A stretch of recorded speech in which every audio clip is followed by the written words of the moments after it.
नमस्कार दोस्तों। सर्दियों में खिलने वाले फूलों में गुलदाउदी के जो फूल होते हैं वो सबसे प्यारे और रंग बिरंगे होते हैं। यदि इन प्लांट्स को गुलदाउदी के प्लांट्स को शुरुआत से ही सही देखभाल, सही मिट्टी और सही खाद मिल जाए तो ये पूरी सर्दियों हमारे घर और टेरेस गार्डन पर अपनी शोभा बखेरते रहते हैं। यदि पूरी विंटर्स आप लोग भी चाहते हैं कि आपके गुलदाउदी के फूलों पर भी भर भर के फूल आए और लंबे समय तक ताजे बने रहे, तो इसके लिए आज हम सीखेंगे स्टेप बाय स्टेप उनकी केयर, कौन सा फर्टिलाइजर मिलाना है हमें सॉइल बनाते समय और देखभाल। तो बने रहिए मुक्ताज टेरेस गार्डन पर मेरे साथ। जुलाई की 15 तारीख है और बारिश का मौसम है। रात ही बारिश होके चुकी है, तो तभी ध्यान आया क्यों ना मदर प्लांट गुलदाउदी के मदर प्लांट से कुछ कटिंग्स काट ली जाए। तो मैंने कटिंग्स ली और तैयार किया अपना मैजिकल सोल्यूशन जो मैं तैयार करती हूँ, जिसमें मैं फंगीसाइड का पाउडर लेती हूँ।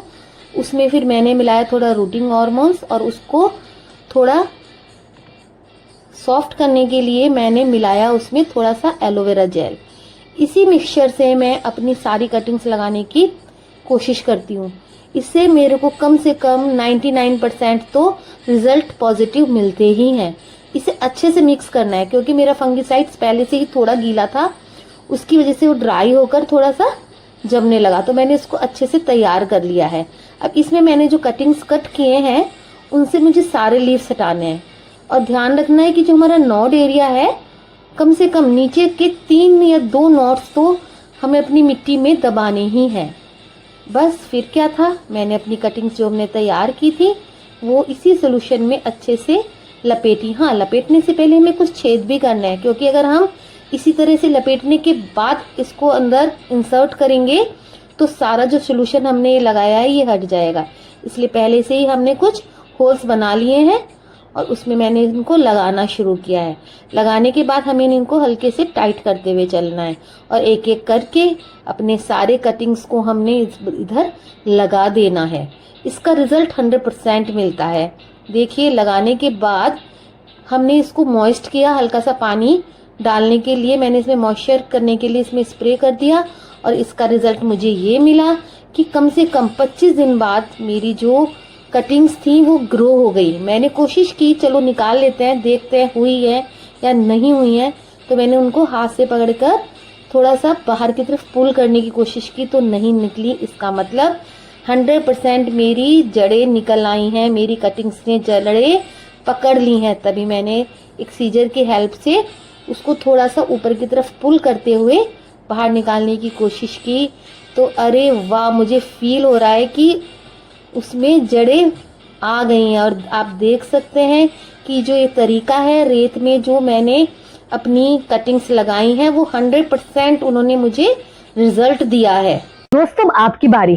क्या आपने कभी घर में गुलदाउदी के फूल लगाए हैं और आपने कौन सी खाद और मिट्टी का इस्तेमाल किया है जिससे आपको ढेर सारे फूल मिले हों?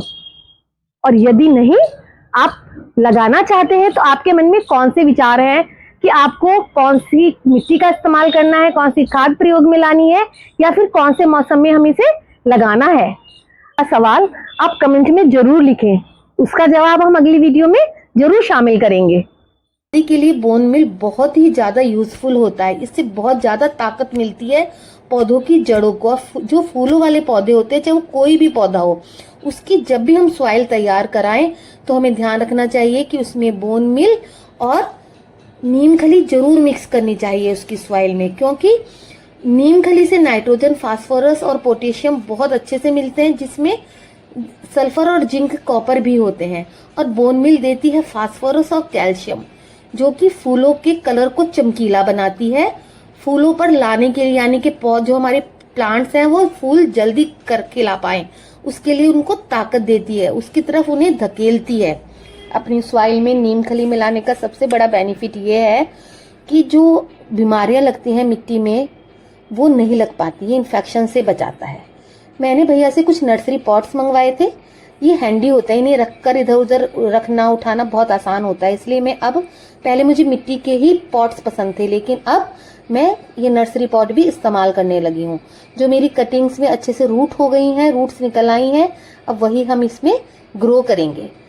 गमले तैयार करने के लिए सबसे पहले उनकी तली में जो मिट्टी के गमले के टुकड़े होते हैं उनको रखना शुरू किया। वैसे तो नर्सरी पॉट्स में अपने ही काफी छेद होते हैं, लेकिन कई बार क्या होता है जब पौधों में जड़ें बढ़ती हैं तो मिट्टी और जड़ों से जो वो सारे छेद हैं, जो होल्स हैं, वो बंद हो जाते हैं। इसलिए जब हम ये मिट्टी के गमले के टुकड़े लगाते हैं तो ये वाली प्रॉब्लम का सामना हमें नहीं करना पड़ता और इससे जो पौधों की जड़ें हैं उनको अच्छे से एयर मिलती रहती है। गुलदाउदी के फूल पूरी सर्दियों में हमारे टेरेस गार्डन को और गार्डन को कलरफुल फ्लावरिंग से इतना सुंदर बनाते हैं कि दिल खुशी हो जाता है। तो मैं तो ज़्यादा से ज़्यादा कोशिश करती हूँ अपने यहाँ बहुत सारी कलरफुल गुलदाउदी लगाऊं। सर्दियों के मौसम के लिए तैयारियां शुरू हो चुकी हैं। दिल बहुत खुश है। मैं चाहती हूँ कि मेरी छत पे बहुत रंग बिरंगी गुलदाउदी अपने रंग बखेरें। भैया ने एक एक करके मेरे सारे गमले तैयार करके रखे। अब हम शुरू करेंगे अपने मदर प्लांट्स की रिपोर्टिंग। हाँ जी, ये मेरे मदर प्लांट्स हैं जो कि मैं बड़ा संभाल के रखती हूँ। ये मैंने अपने यहाँ कम से कम 14-15 कलर की गुलदाउदी मेरे यहाँ होंगी जिन्हें मैंने बहुत संभाल के रखा है।